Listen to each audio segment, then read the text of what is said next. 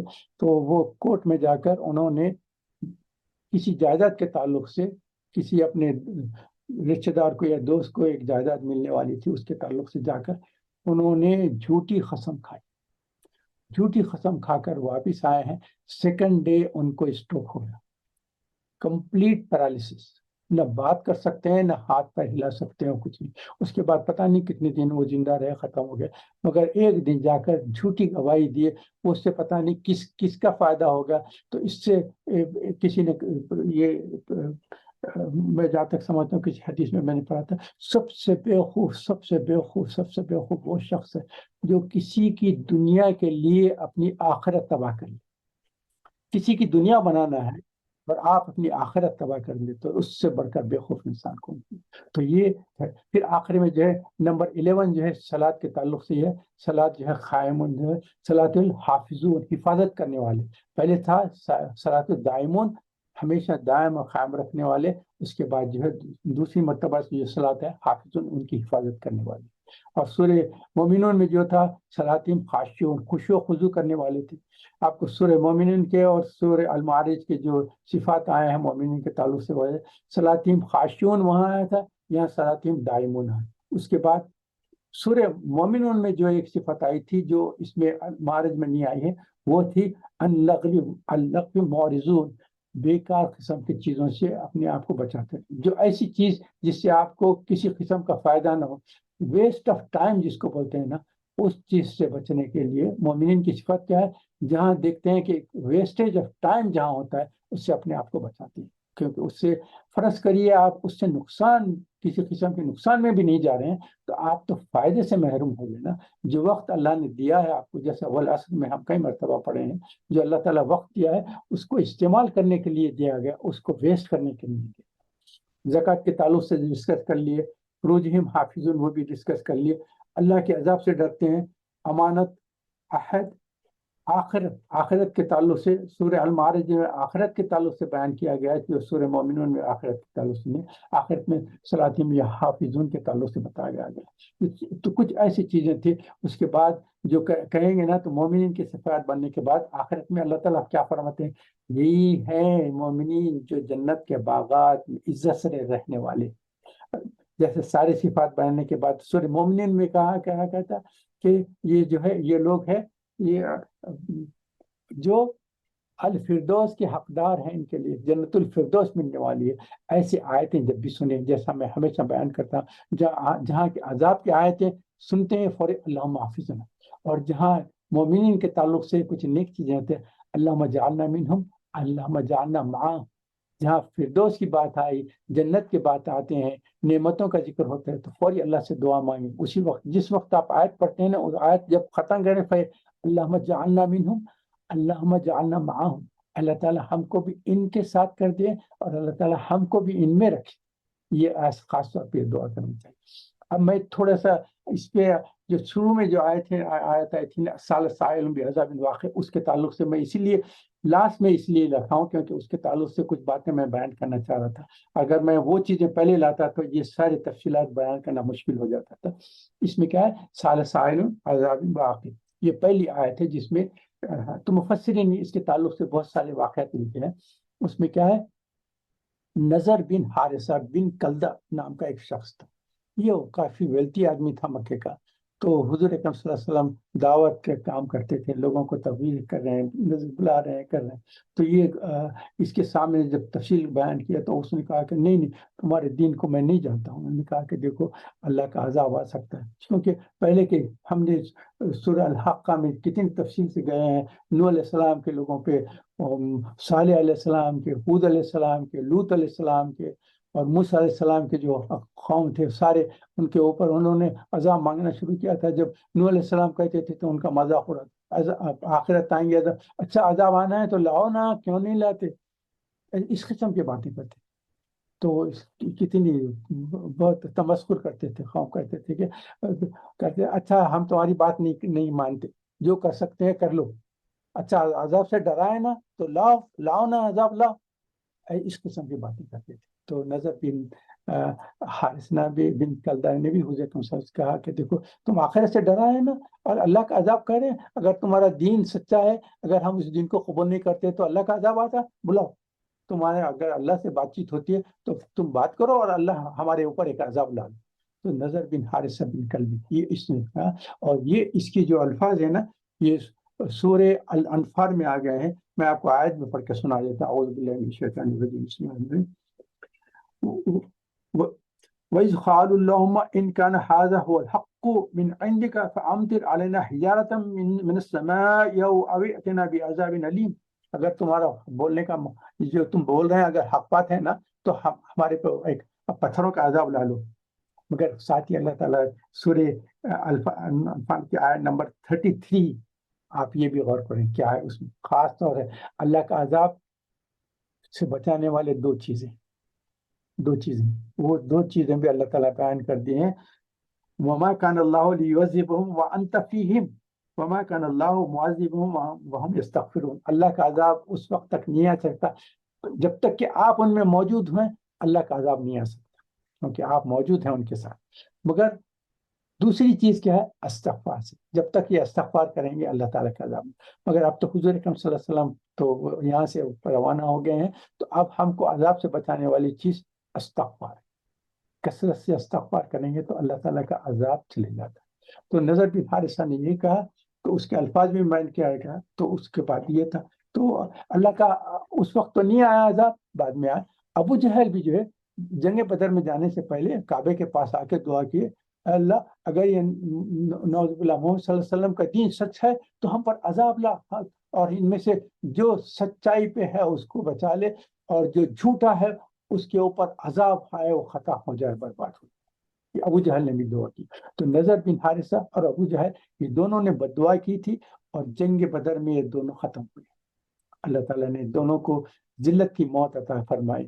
اور ابو جہل کا تو پتہ ہے نا، جا کے جو حضرت عبداللہ بن مسعود رضی اللہ تعالیٰ عنہ وہ ان کے سینے پہ بیٹھ گئے اور اس کا گلا کاٹنے گئے، تو اس نے کہا کہ او چروائے، تیرا تو بڑا مقام ہوگا، دیکھ کتنے زبردست آدمی کے سینے پہ تو کھڑا بیٹھا ہے، اور گلا کاٹنے کی۔ اس کے بعد کہا گلا کاٹیں گے نا تو ذرا نیچے سے کاٹنا، جب نیزے میں لیں گے تو پتہ چلے کہ یہ سردار کا سر۔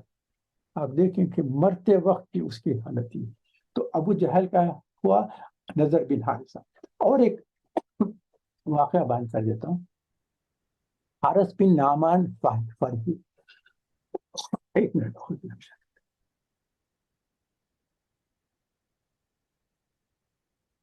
حارث بن نعمان فہری ہے، یہ جو ہے تفسیر ابن کثیر سے پہلے تھے تفسیر ابن جریر طبری ہے، انہوں نے اپنی تفسیر میں لکھا ہے، اس میں لکھا ہے کہ یہ حارث بن نعمان فہری ایک وقت ایک حضور اکرم صلی اللہ علیہ وسلم کے زمانے کے بعد ایک مرتبہ کسی صحابی سے ملنے گیا تھا، تو انہوں نے ذکر کیا، انہوں نے کہا کہ دیکھو ایسا ہے، اور باتوں میں انہوں نے حضرت علی کے تعلق سے کہا کہ حضور اکرم صلی اللہ علیہ وسلم نے فرمایا ہے کہ جو علی سے دشمنی کرے گا وہ ایسا ہے اس نے مجھ سے دشمنی، اور جو علی سے محبت کرے گا وہ ایسا ہے جس نے مجھ سے محبت کی۔ تو وہ شخص جو ہے دوسرے علاقے کا تھا اور دوسرے قوم کا تھا، وہ حضرت علی کے تعلق سے کچھ اچھا خیال نہیں رکھتا تھا، وہ بس قریشی اور ان لوگوں سے زیادہ اہمیت نہیں تھی۔ جب ایسا سنا تو اس نے کہا تم نے تو کہا ایمان لاؤ تو ایمان لا لی، تم نے کہا نماز پڑھو تو نماز پڑھے، تم نے کہا زکوٰۃ دو تو زکوٰۃ دے دیں، اس کے بعد تم نے دوسرے یہ کام کرو تو کر لی، اب یہ تم لا کر کہیں کہ علی سے محبت کرے تو میرے ان سے محبت ہے، علی سے دشمن، یہ میں نہیں مانتا۔ اگر یہ اس کے بعد انہوں نے سمجھانے کی کوشش کیا تو وہ اس وقت غصے میں آ، اس نے کہا اگر یہ سچی چیز ہے تو مجھ پہ پہاڑ گرے۔ یہ ایک قسم کی بات ہو جاتی ہے بعض وقت، پتہ نہیں اللہ بچائے ہم کبھی، ہم بھی بعض وقت ہو سکتا ہے غصے میں ایسی کوئی بات کر دیں۔ اور میں نے حیدرآباد میں دیکھا ہے کہ بعض وقت جب چوری اور ایسے چیزوں کا معاملہ ہو جاتا تھا نا، لوگوں کے اوپر جب شک کر کے ان کو بلاتے تھے تو کیا کرتے تھے، اپنے بچوں کو لا کے کرتے اگر یہ آپ کہہ رہے ہیں اگر یہ چوری چھوٹ ہیں تو اللہ ہمارے آل اولاد پہ اس کا عذاب لائے، اس قسم کی بات کرتے تھے۔ تو ان کو پتہ بھی نہیں ہے کہ کتنی غلط قسم کی بد دعا دے رہے ہیں۔ تو اس شخص نے حارث بن نعمان فہری نے ایسی کہا اگر تم یہ بول رہے ہیں علی کے ساتھ دوستی ہے دشمنی کرے گا تو وہ حضور کے ساتھ دشمنی ہو جائے گی، ان سے دوستی کریں گے تو حضور کے ساتھ، یہ بات نہیں مانتا، اگر یہ بات حق ہے تو مجھ میں پتھر ہی۔ وہ صحابی کہے ہیں وہاں تو دیکھے، اس کے بعد وہ اپنے اونٹ پہ بیٹھا، اس نے چلنا شروع کر دیا، وہ تھوڑی دور گیا ہے تو پہاڑ کے قریب گیا ہے تو پہاڑ سے ایک سٹون کا ایک بڑا حصہ پھسلتے ہوئے آیا، اس کے اوپر گر گیا اور وہیں ختم ہو۔ یہ تفسیر ابن جریر علامہ طبری نے یہ واقعہ لکھا ہے، واللہ عالم اس کی تفصیلات کیا ہے۔ اس کے بعد اب ایک چیز پہ آتا ہوں میں، آپ کو قادیانی کا معلوم ہے نا، غلام احمد، ان سے بحث مباحث سے کہا کئی مرتبہ ہوا کرتے تھے، کئی لوگوں سے، صحیح علماء سے، کئی لوگوں سے ہوا کرتے تھے۔ آخر میں اس نے جو ہے قاضی ثناء اللہ صاحب جو امرتسری تھے، ان سے بھی بحث مباحثہ ہوا۔ اس کے بعد انہوں نے کہا کہ دیکھو یہ بحث مباحث بہت ہو گئے، اب آئے ہم ایک میدان میں آ کر اللہ کے سامنے دعا کریں یا بد دعا دیں۔ جیسا کہ آپ کو پتہ ہے نا، حضور صلی اللہ علیہ وسلم کے پاس بھی جب جو کرسچنس ڈیلیگیشن وغیرہ آئے تھے تو انہوں نے ماننے سے جب بحث مباحثہ ہو تو اس کے بعد حضور نے کہا کہ دیکھو میں اپنے اہل بیت کو لے کر آتا ہوں، تم اپنے لوگوں کو لے کر آئیں اور اللہ سے دعا کریں کہ ان دونوں میں سے جو غلطی پہ ہے اللہ اس کو تباہ کر۔ تو انہوں نے جب کہا تو اس نے کہا کہ سیکنڈ ڈے آئیں گے بولے۔ اس کے بعد آپ کو پتا ہے نا سیکنڈ ڈے ان لوگوں نے کہا کہ نہیں، انہوں نے کہا کہ اگر آپ کو سچا دین لے کر آئیں اور اگر نبی ہمارے لیے بد دعا کریں گے تو ہم تو اسی وقت تباہ ہو جائیں گے۔ تو انہوں نے کہا کہ ہم نہیں دیتے۔ اس کے بعد انہوں نے کہا کہ ہم جزیہ دینے تیار ہیں، ہم ٹیکس دے دیں گے، ہم کوئی ضرورت دیجیے چلے گی۔ تو اس طریقے سے قادیانی نے ایسے کہا کہ نہیں آپ آئے۔ تو قاضی ثناء اللہ صاحب امرتسری رحمۃ اللہ علیہ اپنے دوست احباب کے ساتھ، رشتہ داروں کے ساتھ آئے، اور یہ غلام احمد بھی اپنے لوگوں کے ساتھ آئے، آ کر میدان میں کھڑے رہ کے دعا کریں اللہ تعالیٰ دیکھیے جو اس میں سچا ہے اور جو جھوٹا ہے اس کے تعلق سے کہا۔ دونوں نے ہاتھ اٹھا کر کہا، پہلے تو قادیانی نے، غلام احمد نے کہا کہ جو ہم دونوں میں جو جھوٹا ہے اللہ اس کو پہلے موت دے، اور دوسری چیز نے کہا کہ آرڈنری موت نہ ہو، ذلالت کی موت دے اس کو۔ یہ دونوں نے کہا، دونوں نے قبول کر لیا، اللہ اکبر آمین رب العالمین کہہ کے چلے گئے۔ اس کے بعد کچھ سال گزرے ہیں، کچھ سالوں کے بعد غلام احمد کا انتقال ہوا۔ اور کیسا ہوا ہے، ٹوائلٹ گیا، اس کو ڈائریا ہو گیا تھا، نکل کے جا رہا تھا تو لکوڈ ڈائریا جس سے پیر پھسلا ہے، اور اس کے بعد ٹوائلٹ کی جو سیٹ، وہاں سیٹاں نہیں ہوتے تھے، وہاں پتھر کے 2 سلیب رہتے تھے، اس پہ بیٹھ کر ٹوائلٹ کیا کرتے تھے۔ تو وہ جو لکوڈ میں وہ پھسلا ہے تو وہ اس میں گھس کے نیچے گر گیا، تو ٹوائلٹ کے اندر سر اس کا نیچے 2 پتھروں کے بیچ میں تھا، نیچے گیا ہے، جو غلاظت رہتی وہاں سر گرا ہے اور وہیں اس کا دم نکل گیا۔ اور قاضی ثناء اللہ امرتسری اس کے بعد 13 سال زندہ رہے، غلام احمد کے مرنے کے بعد 13 سال تک وہ زندہ رہے اور اپنے دوست احباب کے ساتھ رہے۔ تو یہ جو بد دعا مانگتے ہیں ان کے تعلق سے بات کیا۔ آخری بات جو ہے شجاعت صاحب نے جیسا ذکر کیا ہے ٹائٹینک کا ہے۔ 1912 میں کیا ہوا ہے، ایک بہترین شپ بنا ہے جس کو ٹائٹینک کے نام سے ہے۔ اس وقت کی جو ٹیکنالوجی تھی، ساری ٹیکنالوجی، بیسٹ ٹیکنالوجی یوز کر کے ایسا بنا ہے۔ آپ کو پتا ہے نا شپ کا کنسٹرکشن کب سے ہوا، نوح علیہ السلام کے زمانے سے۔ فرسٹ جو کشتی جو بنائی، بڑی زبردست کشتی جو بنائی تھی نوح علیہ السلام نے بنائی۔ اس کے بعد کشتیاں بنتے رہے، شپس بنتے رہے، جیسا کہ سورہ کہف میں بھی ہے نا، آپ کو جو کشتی میں جو ہے موسیٰ علیہ السلام، خضر علیہ السلام نے ٹریول کیا تھا۔ تو ایسا یہ 1912 میں ٹائٹینک کے نام سے ایک بڑا شپ بنایا جس میں اس وقت کی سائنٹیفک ٹیکنالوجی سے جو جو چیز ہو سکتی ہر چیز فکس کر دی۔ اس کے بعد تقریباً 2 لوگوں کو بلایا گیا کہ بہترین ہے، تو پتہ نہیں وہ تعداد کتنی، 1000 تھی، 2000 تھی، کچھ فگر ہے اس کا۔ تو اتنے لوگ سارے پیسہ دے کر آ گئے، انہوں نے کہا کہ ایسی ٹرپ رہے گی کہ best trip in the world ہو سکتی ہے نا، آپ اس بہترین شپ میں سفر کریں۔ تو جب سفر ہونے کے بعد وہ جب شروع ہو رہا تھا اس وقت ایک اسپیچ دیتے ہیں نا، تو جو اس کا ٹیکنیشین تھا، جو ٹاپ کا تھا، جو اس کا لیڈر تھا، یا جو بنایا جو تھا، انہیں سب کو ویلکم کیا۔ You are very lucky to be here in this place, in this ship. This is the best ship of the world. کیونکہ 1912 کا جو شپ بنایا تھا اس میں ہر قسم کی best ship of the world بتایا۔ اس کے بعد کہا، اتنی تعریف کیا، اس کے ساتھ یہ کہا کہ even the God cannot destroy this he is helpless to destroy us, this ship.